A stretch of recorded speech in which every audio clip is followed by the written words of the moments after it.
Hi everyone, let me know if you can hear me.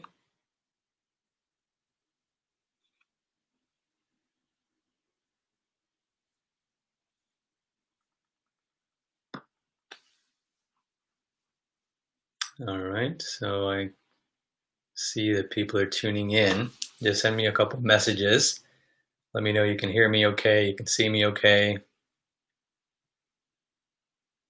Thank you.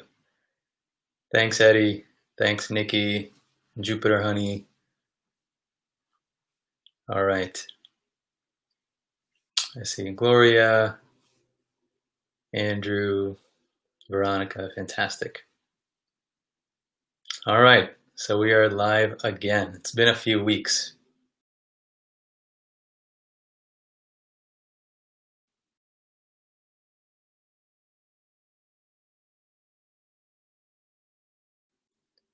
And let me tell you a little bit about what's been going on in the last few weeks. First of all, we're trying to adjust the schedule. All right, we're trying to find regular times that work, and it's not easy to do. So I appreciate your patience with that. We may change it again depending on how this goes. We may have to move it up a half hour or so. We'll see how this time slot works for everyone. So I appreciate your patience. This is episode 8 of Is This a Dream? If I'm not mistaken. I think we've done 7 episodes, and this is the 8th episode. And I still have the questions, some of the questions that were asked after the last one, so we will look at those as well today. So in the last few weeks, in addition to trying to find a schedule that works for everyone, I've also been working on a few other things I wanted to let you know about. One is, if you're familiar with the framework of the 3 minds, I'm trying to tell the story more publicly and see how it can be applied to different sectors. All right, so I am collaborating with some psychologists and psychiatrists, having some conversations. They're not always easy conversations because some of what we're talking about challenges the conventional narrative about mind. A lot of what we talk about, in fact, challenges conventional narratives about mind. So how do you apply that to a particular sector? How do you apply that to a particular profession that already has its ways of thinking? So examining these relationships is part of what I'm doing, not only in medicine, psychology, psychiatry, also in education. I've done a talk called Self-Awareness is the Foundation of Education. It's on the Instagram. It's on my Instagram TV account if you want to check that out. The idea being, of course, that self-awareness and awareness of how the mind works and the ways in which it interprets and appears is foundational to education, right? To understand something about the world and understand something about the various disciplines and how we think about things as a culture, as a society. To recognize that our own link, our own part in that has to be recognized. And therefore, I say self-knowledge is the foundation of education. So exploring this with professionals in the educational space, such conversations, as well as writing a couple new pieces, is what's been happening in the intervening weeks since we've last communicated. Hi, Lori from Santa Cruz. Hi, Peck from Cyprus. All right. So this is episode 8 of Is This a Dream? And this is the book here. I haven't looked at it for a few weeks now since we talked last. The book is available on Amazon. If you have the book, please do leave a review, just describing your experience. That way others can get a feel for what it's like and they can decide about the book. So please do leave a review on Amazon if you have it. And let's jump right into it. So these are the questions from, I don't know, the end of August, beginning of September. And let's get into some of these. So the first one is, it says, hi, I seem to be experiencing some of the things you talk about on page 62 of Is This a Dream? Could you please elaborate? All right, so let's take a look at what is on page 62.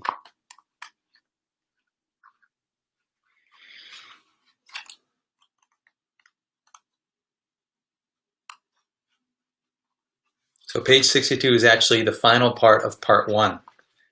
So part 1 is called You're Not Who You Think You Are. And the very last page before part 2, which is The World Isn't What You Think It Is, the very last page of part 1 is page 62. So there are 2 paragraphs here. Let's take a moment here. We'll take a pause, and then we'll read this.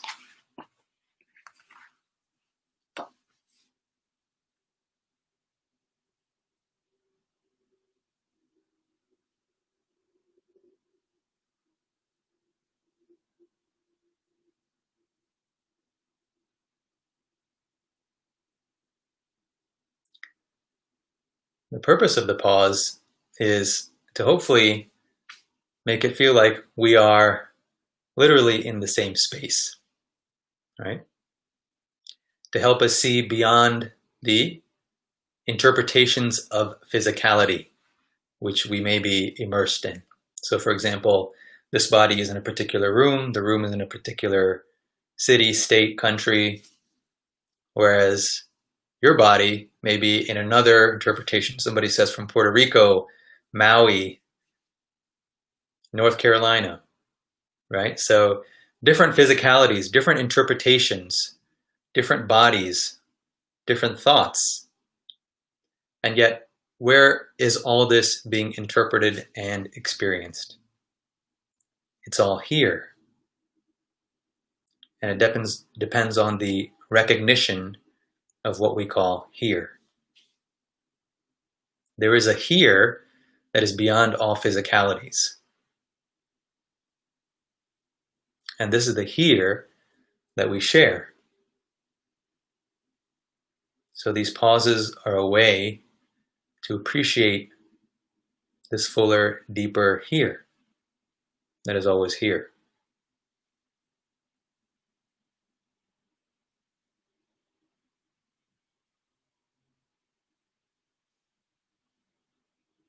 This isn't just poetry. This isn't just philosophy. This is a living experience.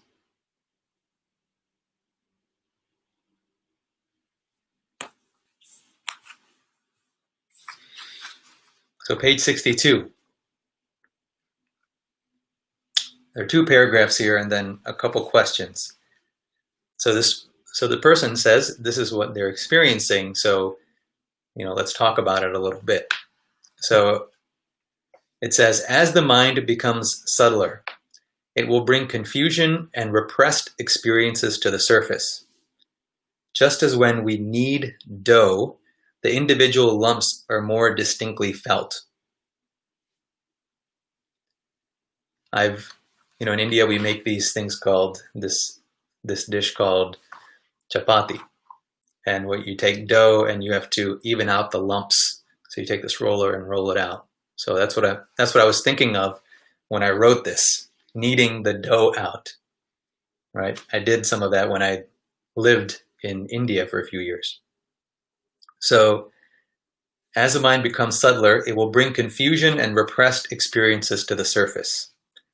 Just as when we knead dough, the individual lumps are more distinctly felt, right? So if you're actually putting your hand through the dough, you'll actually feel the lumps. Even though you're evening them out, you'll feel the lumps that otherwise would not be felt by going through that experience. So that's what this is saying here, right? As the mind becomes subtler, what is happening? Our identity is starting to permeate. It's starting to permeate and fill out the ranges of the mind so that it's no longer a mind out there that has nothing to do with me, but it is an aspect of my identity itself. So as this mind becomes subtler, as it is no longer in this strictly first mind configuration, right? As it seeps out and beyond, as it interfaces with and begins to touch those areas of the psyche and the world that are beyond strict individuality. As it does this, it will necessarily feel those lumps that were not felt before, right? Repressed experiences, for example. So those experiences that were too difficult for the identity to experience, or those experiences that it wanted to reject, which may be years ago, decades ago, lifetimes ago. All those experiences will start to come to the surface simply because the mind is becoming more sensitive. Right? There's a way in which we use sensitivity in this culture that makes it a negative trait. Right? Oh, this person's very sensitive. That person's very sensitive. Well, the human being is a tremendously sensitive instrument. The human body, the mind, if we want to differentiate them, the human being as a whole is an incredibly sensitive instrument, a way of interfacing with this world. And in this sense, every human being is very sensitive. And this is a good thing, right? Just like we would want sensitive instruments, for example, to forecast the weather or to detect anything. If we want to detect an earthquake, right? We have equipment, technology that detects earthquakes. Well, we want very sensitive equipment, right? Better to know it ahead of time than just before it happens. So sensitivity is a good thing. However, within a culture, it can be interpreted as bad, as can happen in this world culture today. It can happen because there are so many repressed experiences, and so many people do not want to talk about these, so that we shut them down, right? So as soon as a child cries, we say, don't cry, right? Or as soon as an adult cries, we say, it's okay, don't cry, right? Rather than allowing the sensitivity to express itself and therefore retain its sensitivity, right? If you had a needle on a meter that was very sensitive and it moved back and forth, but we clamped it because we don't want sensitivity, then that needle becomes less functional, right? It cannot express what it needs to express. So similarly with the human being, when we say don't express this, don't express that, everyone should always be smiling. So when these ideas are there, then the sensitivity can decrease. It does not mean that any human being is insensitive. What does that mean when we say he is insensitive or she is insensitive?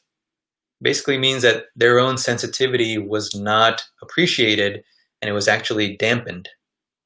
Right? It is not that any human being is fundamentally that way. Everyone is sensitive. How it experienced and expressed differs. All right, so why am I saying this? Because when I say, just as when we knead dough, the individual lumps are more distinctly felt. Right? That is sensitivity. Those repressed experiences, those suppressed experiences, those painful experiences, those traumatic experiences, they will start to be felt, and there is no other way. There's no escaping this.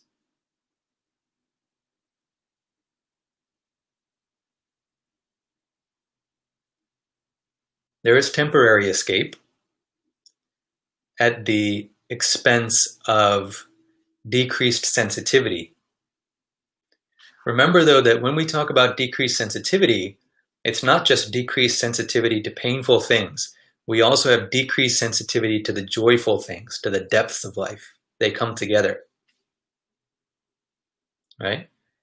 Why is it that ecstasy is considered a rare experience, or bliss, or deep joy? Why are these overall considered rare experiences in our society? Why are they categorized and pushed to the side as merely spiritual experiences, right? Because the sensitivity overall is decreased. The range of experience is decreased. So we're neither experiencing the painful overtly, nor are we experiencing the other end, the open end, the possible potentialities of being human. Right? So as the mind becomes subtle, as the boundary thins and becomes translucent, then those lumps, those experiences that could not be felt previously now begin to enter our range of sensitivity.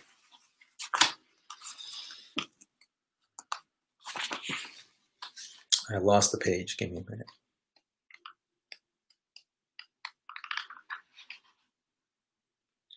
How each lump is engaged is up to each person,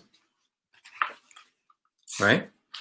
So it doesn't mean that everyone has to engage this in the same way. Everyone has unique experiences, and as they come up, they can be engaged uniquely.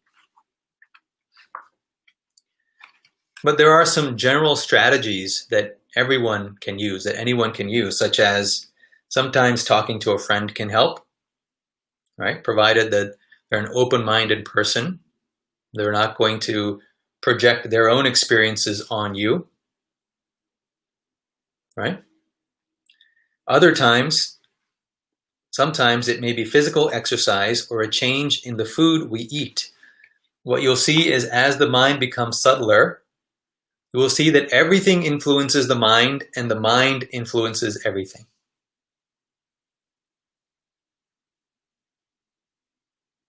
Right? So the food you eat, the clothes you wear, the places you go, all of these have a relationship with the mind, with the state of mind.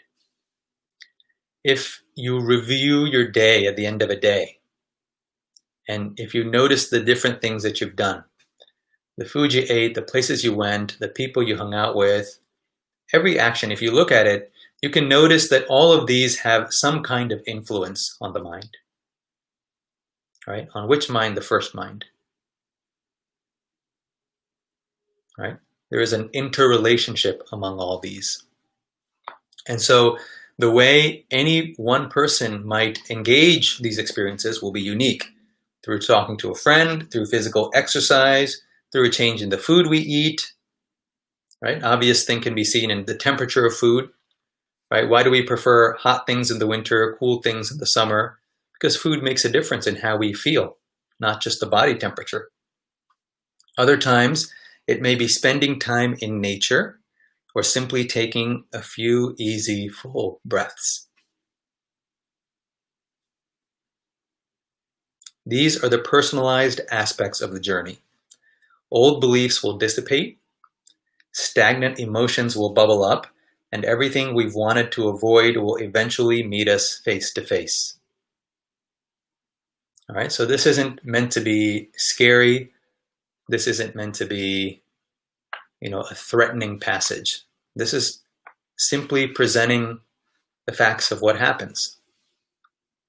Right? It doesn't mean everything's going to happen in one moment. Right? It could be over weeks, months, years, decades. The path is unique for each person. But the reason I added this is to make sure that as we talk about what is often called spirituality, and as we talk about these three minds, the shift and movement from the first mind to the second mind and third mind is not about escaping life. Right? The deeper experiences that come because of a kind of blossoming that happens. Right? Not from avoidance. Now, these experiences can help us, obviously. They can help us to cope with some of these that are coming up.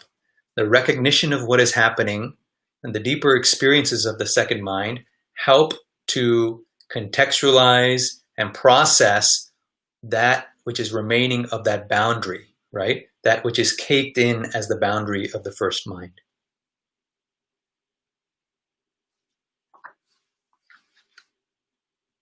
It's important to be clear about this and not imagine that we can leapfrog these experiences in the hope of some otherworldly revelation. Revelations will happen, but they won't substitute for the benefits of clarifying the mind. That's that page 62. We can't leapfrog these experiences, and also in the hopes of some revelation, even though true revelations will happen, as the second mind undoubtedly. New ways of recognizing oneself and the world do happen.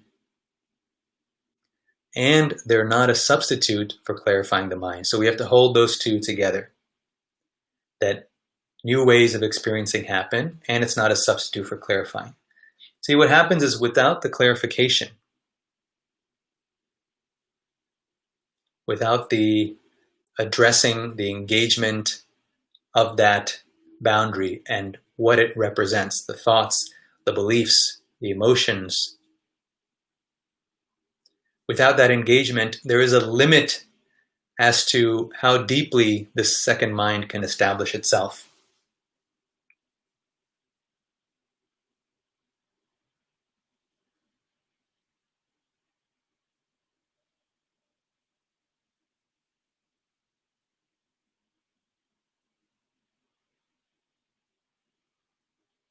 Right? Without clarifying,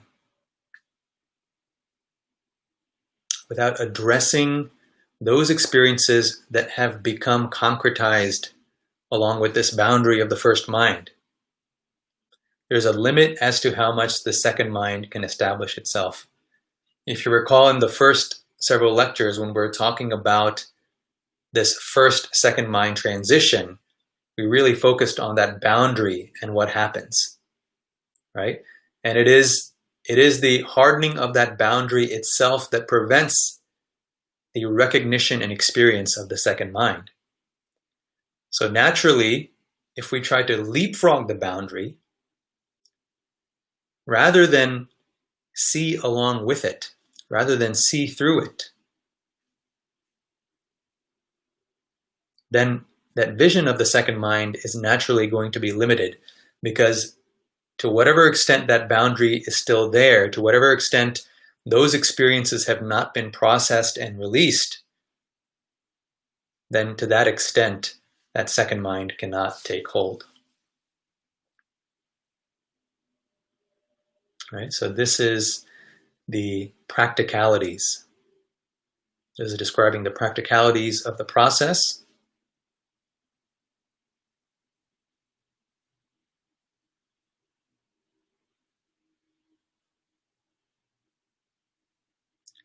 There are aspects of the second mind in which very little of the first mind is accessed. Surely this is true. Right? However, that doesn't mean it's an escape. Just as no one would say that by going to sleep at night, we're escaping the world.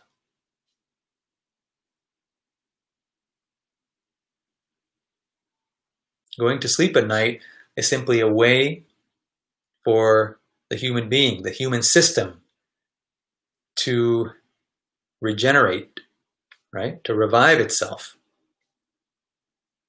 to find its dynamic balance once again, from which the mind emerges from sleep and again engages in the apparent world of activity, and then once again enters sleep. Right? So similarly, this second mind, the deeper aspects of the second mind, and certainly the third mind, they're not aspects in which one may be interfacing in the world. Some areas of the second mind, yes. The deeper aspects, no. But that doesn't mean it's an escape. It doesn't mean that first mind can simply leapfrog to the deeper aspects of the second mind and avoid everything in between. Eventually, at some point, all of it has to be integrated. So this is what this person is referring to in this question. So next question is, can we move beyond ever needing the experience of the first mind and experience continuous self-awareness? So one thing that this depends on, the answer depends on, is how we are seeing the first mind. Right? If the first mind is seen as something static, and then the second mind is seen as something static, third mind is static, then it becomes very difficult. What we're talking about is the degree of boundary. Right? So as the boundary dissolves, thins, becomes translucent, then that is what is often referred to as self-awareness, because there is awareness of the mind and its functioning. It's not simply awareness of the world. Right? Now the mind itself becomes an aspect of world. The mind itself becomes the world. So it is not a mind that is looking at a world primarily. Right? That subject-object dichotomy is very distinct in the first mind configuration. As the second mind, that perceiving mind, as the individualized mind, that perceiving mind is itself brought within, and the nature of the perceiving mind and the perceived object are recognized as non-different. Right? So when it's just standing apart and looking at the world, that's often called witnessing. But when that witness and the world combine, this non-difference is the second mind. Right? So that is self-awareness. Is it continuous self-awareness? Well, this idea of continuity and time, again, is in the first mind. Right? Self-awareness is always the case. Because in this framework that we're describing, in the three minds framework, what is fundamental is consciousness.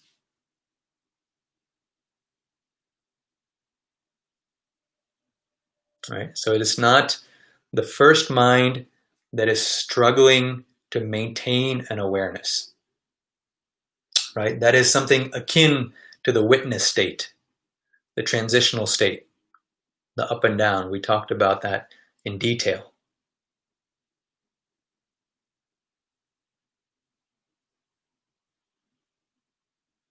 Right? So self-awareness, consciousness, whichever word we use, this is the nature of the world in this framework.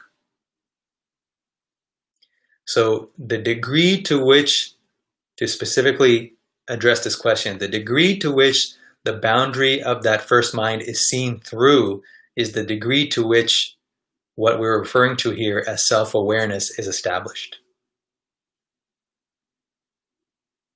Right? So it's not a matter of eradicating the experience of the first mind, because that is the beauty of the world, is the apparent contrast of unity and diversity. Right? Multiplicity by itself is missing something. Right? And that's why that polarity of unity and multiplicity is there. So the extent through which we can see through that multiplicity, recognize the underlying unity, and the identity shifts to assimilate these two. Right? That is self-awareness. And as that first mind becomes subtler, as that boundary becomes translucent, that is established as the baseline state.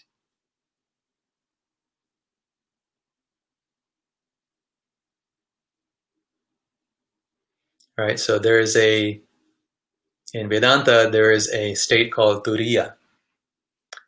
And Turiya is akin to a fourth state of consciousness, let's say. In the Vedantic classification, there's the waking state, there's the dream state, and there's the sleeping state. And then there is Turiya, right? In which the world appears and subsides. And in this case, whether we call it the waking world, or the dream world, or the daydreaming world, right? The mechanics are the same for all of these. There is an identity, there is an individual, there's often a body, Identity is often localized with the body, right? There are other apparent events, people, places, things. So the mechanisms for all of these, whether it's waking, dream, daydream, they're all the same. And turiya is that awareness which is aware of these underlying appearances, the underlying mechanics, the underlying non-difference, right? When we talk about unity, recognize that diversity is implied, right? So unity refers to that self-awareness, that deeper awareness, which arises and subsides as experience. So it implies some recognition of boundary. It's not about destroying the first mind. It's about recognizing. It's about recognizing what we called as distinctness and distinct objects and things. And as that boundary thins, yes, it is an experience outside of time. It's not continuous self-awareness. Continuity is experienced by the first mind. Right? Continuity from one moment to another. It is timeless awareness.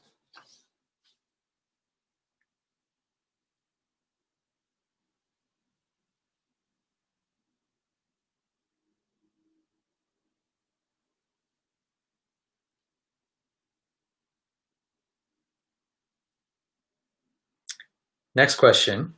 This actually will address that previous question as well. So it says, can we completely integrate subject and object by discarding all limiting beliefs and live continuously from the second mind configuration while still living in a physical body? So there are many conditions on this question. Here are the different parts. Can we completely integrate subject and object? First part. By discarding all limiting beliefs. Another part. And live continuously from the second mind configuration. Third part. While still living in a physical body.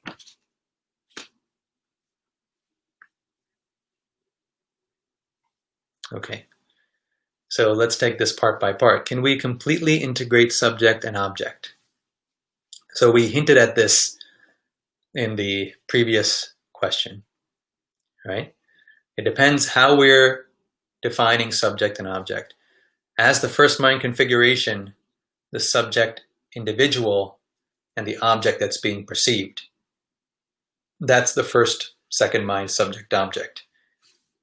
As the witness, right? There's a witnessing awareness, and then there's the world that it witnesses. There's a subject-object relationship there, right?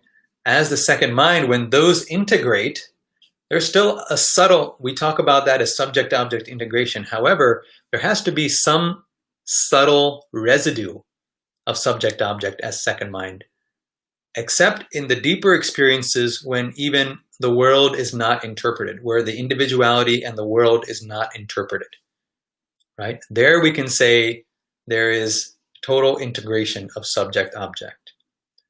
But as far as for most practical purpose in terms of living in the world, right? Living well in the world, it is not an absolute integration. It is definitely integration beyond the first mind, right? So these grades of subject-object have to be recognized, and this is not often talked about, right? There's subject-object difference, and there's integration. That's usually the way it's talked about. However, in terms of how we live, there's different grades of integration. So first mind integration, yes. Witness world integration, yes. As the second mind, what is recognized is one's own deeper identity as well as the deeper identity of the world, which self-modifies as apparent plurality, right? So there has to be some kind of subject-object interface. Otherwise, the capacity for recognition, for recognizing unity as plurality is not there. Right? So even in this deeply integrative state, deeply integrative relative to multiplicity, there still has to be some differentiation, right? However, when we talk about it in terms of practical experience, the quality of life is much different, and that's why it's often referred to as integrated and not integrated. All right, it's not so distinct. So can we completely integrate subject and object? Yes. In terms of the practical world, an absolute integration is not necessary. Quality of life can increase dramatically from even some levels of integration. All right. Next is, can we do that by discarding all limiting beliefs? Can we integrate subject and object by discarding all limiting beliefs? So again here, just to give a more nuanced insight, I'm just going to choose these words and examine them carefully, right? By discarding all limiting beliefs, right? We don't want to discard all limiting beliefs, right? Yes, casually when we say it, that's a limiting belief. It's a limiting story. We don't want limiting stories. In fact, I'm writing an article now in which I talk about the world narrative that's going on, that there's a limiting story, right? But for the purposes of this conversation, let's see that not all limitations we want to release, because then there's no capacity to interpret and function in the world, right? It is only by placing a limit on potential that there is expression as a materialized world, right? The first mind boundary itself is a kind of limit that when hard and distinct, it is limiting to the extent that it's not helpful, right?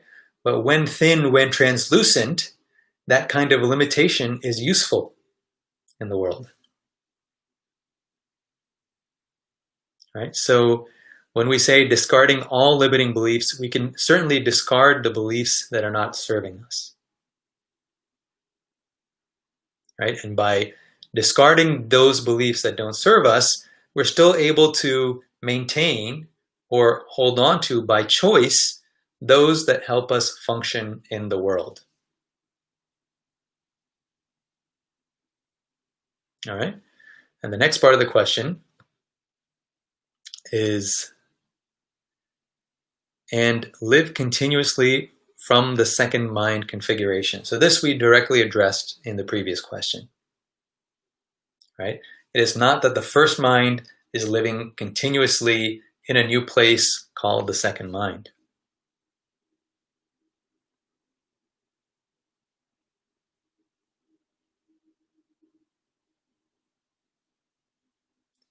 When we pause, bring that background awareness into the foreground.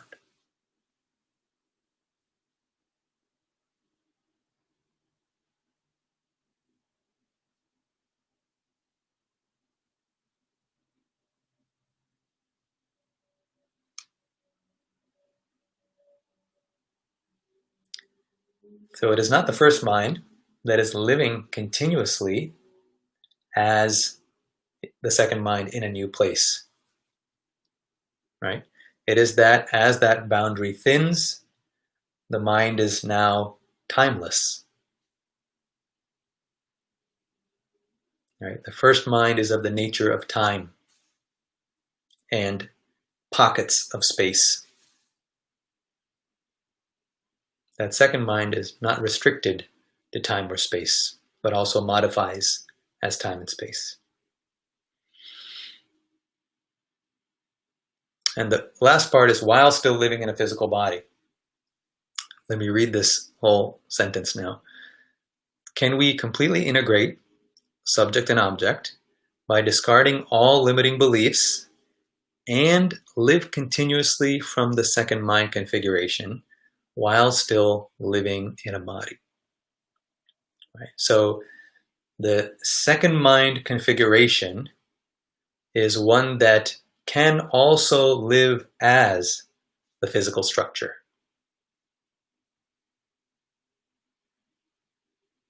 Right?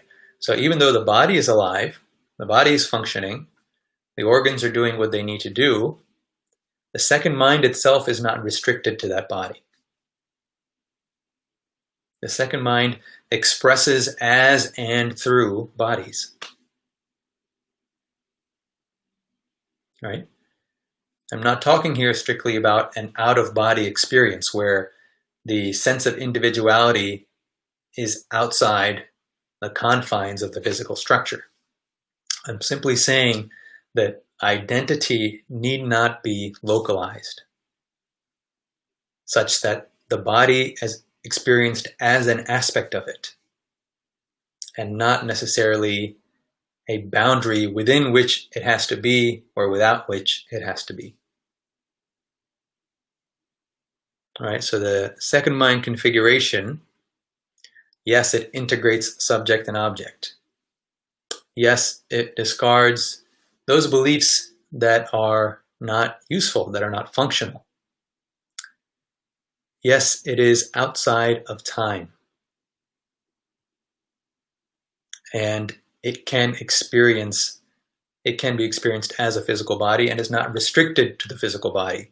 So the notions and recognition of what birth and death mean are different as the second mind, because when we talk about birth and death, generally in this culture, what we mean is the moving of the body and the stopping of movement of the body is what we refer to as birth and death.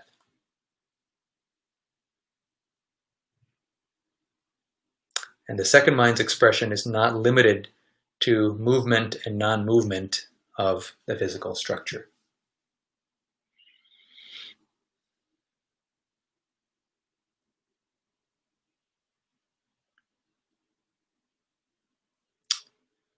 So we have a few more questions here. So someone asked, can the second mind sabotage the first mind?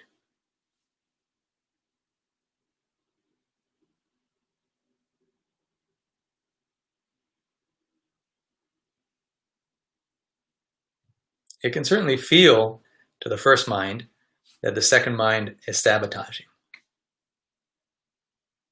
Right? It can feel that way. It's not sabotaging. The second mind, it is not intervening in the first mind in particular ways. Right? The second mind, because of its nature as that deeper potential, it has effects, right? Which make some of those repressed experiences in the boundary of the first mind to start coming out. It does not sabotage the first mind, but a first mind which is experiencing fear because of the new experiences or because of what's coming out can feel as if it's having a more difficult time, of course, because now it's experiencing much more than it had before, right? It can be overwhelming. And so such a mind might say, hey, wait a second, I'm being sabotaged, right? That's an individual interpretation. In my view, it's not a sabotage. It is that when there is tremendous growth, there can also be difficult experiences, right? In fact, if growth is significant enough, there have to be difficult experiences. Because if not, what was the boundary that we were unwilling to or unable to reconcile before? Right? That's the boundary of difficult experiences. It's very similar to if I start lifting weights after a while, before I get to a state where the body becomes muscular, there has to be soreness. Right? If there's no soreness, no discomfort, then the body is not moving past its prior limits. So that soreness, if the body's not used to it and the mind doesn't like it, it might say, hey, wait a second, my body's breaking down. And in a sense, one might even say that the muscles could be experiencing some damage. That is a process of growth through which the body becomes stronger, right? So similarly, in this case, as that boundary starts to dissolve, it doesn't disappear, it doesn't go poof. It can feel like it goes poof sometimes. However, there's no magic involved. Right? Those experiences, as they come out, can be difficult. And it is not sabotage. It is the process of growth.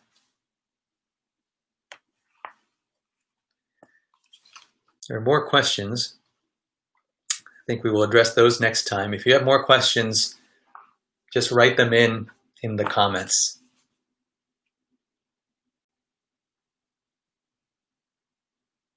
And then I'll look through them, and then we'll see next time. So I always like to get in a little bit of the book here and there. Is this a dream? So the next chapter, chapter 3, is called What is the Ego? Right? Similar to, relates with the first mind boundary. So the first sentence is, the ego is the aspect of the mind that feels personal. It emanates the boundary of me and I.